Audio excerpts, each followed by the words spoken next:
আসসালামু আলাইকুম। আশা করি আল্লাহর রহমতে আপনারা সবাই ভালো আছেন।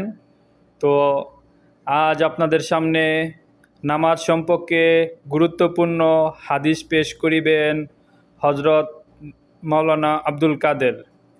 তো নামাজের এই বিশেষ গুরুত্বপূর্ণ বয়ান হাদিসটি আপনারা সবাই শুনুন। বিসমিল্লাহির রহমানির রহিম। হযরত আব্দুল্লাহ ইবনে উমর রাদিয়াল্লাহু তাআলা আনহু হইতে বর্ণিত আছে, রাসূল আকরাম সাল্লাল্লাহু আলাইহি ওয়াসাল্লাম বলিয়াছেন, তিন ব্যক্তি এমন আছে যাহারা কিয়ামতের ভয়াবহ অবস্থা ভীত হইবে না, তাহাদের কোনো হিসাব নিকাশ দিতে হবে না যতক্ষণ পর্যন্ত সমস্ত মাখলুক তাহাদের হিসাব কিতাব হইতে অবসর হইবে, ততক্ষণ পর্যন্ত মেশকের পাহাড়ের উপর ভ্রমণ করিতে থাকবে। সুবহানাল্লাহ।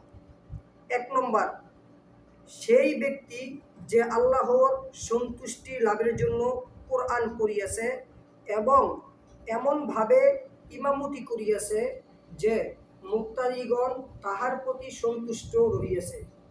দ্বিতীয় জন হলো সেই ব্যক্তি যে আল্লাহর সন্তুষ্টির জন্য লোকদেরকে নামাজের জন্য ডাকে। তৃতীয় নম্বর লোক হলো সেই ব্যক্তি যে নিজের রবের সহিত ভালো সম্পর্ক রাখিয়াছে এবং নিজের অধীনস্থ লোকদের সহিত ভালো সম্পর্ক রহিয়াছে। তিরমিজি শরীফের হাদিস। এই হাদিস দ্বারা আমরা এটাই বুঝতে পেরেছি, কাল কিয়ামতের কঠিন ময়দানে তিন লোক, তাদের কোনো ভয় থাকবে না, তাদের কোনো আযাবের কোনো ভয় থাকবে না, তাদের কোনো হিসাব নিকাশ থাকবে না। কতক্ষণ পর্যন্ত? যতক্ষণ পর্যন্ত সমস্ত মাখলুকাদের হিসাব নিকাশ না হবে ততক্ষণ পর্যন্ত সেই তিন ব্যক্তি মেশকের পাহাড়ের উপর ভ্রমণ করতে থাকবে। তার মধ্যে এক ব্যক্তি বলা হয়েছে যে ব্যক্তি আল্লাহর সন্তুষ্টির জন্য কোরআন পড়িয়েছে এবং এমনভাবে ইমামতি করিয়েছে যে মুক্তাদিগণ তাহার প্রতি সন্তুষ্ট রহিয়েছে।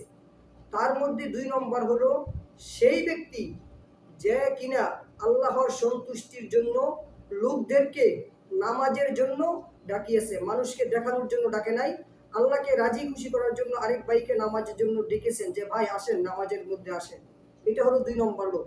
আর 3 নম্বর লোক হলো সেই ব্যক্তি যে নিজের রবের সহিত ভালো সম্পর্ক রাখিয়েছে এবং নিজেদের অধীনস্থ লোকের সহিত ভালো সম্পর্ক রেখেছে। 3 নম্বর যেটা, এটা দ্বারা এটাই বুঝাইতে আমরা চাইছি যে নিজেরা কি করছেন, আল্লাহর সাথে কি করছে, ভালো সম্পর্ক রেখেছেন এবং আত্মীয়তা, যারা আত্মীয় আছে আত্মীয়দের সাথে যারা ভালো ভালো সম্পর্ক রাখছে, আত্মীয়তার খবর রাখছে।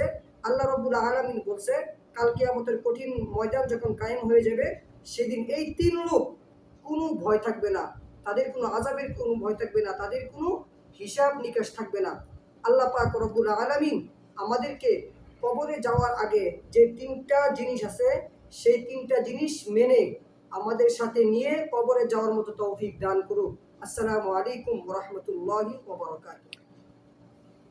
তো সবাই আমাদের এই চ্যানেলটি সাবস্ক্রাইব করে সাথে থাকবেন ও আমাদের হজরতের বয়ান এবং কোরআন তেলাওয়াত ও প্রতিদিন আমাদের হাদিস শোনার জন্য আপনাদের ধন্যবাদ।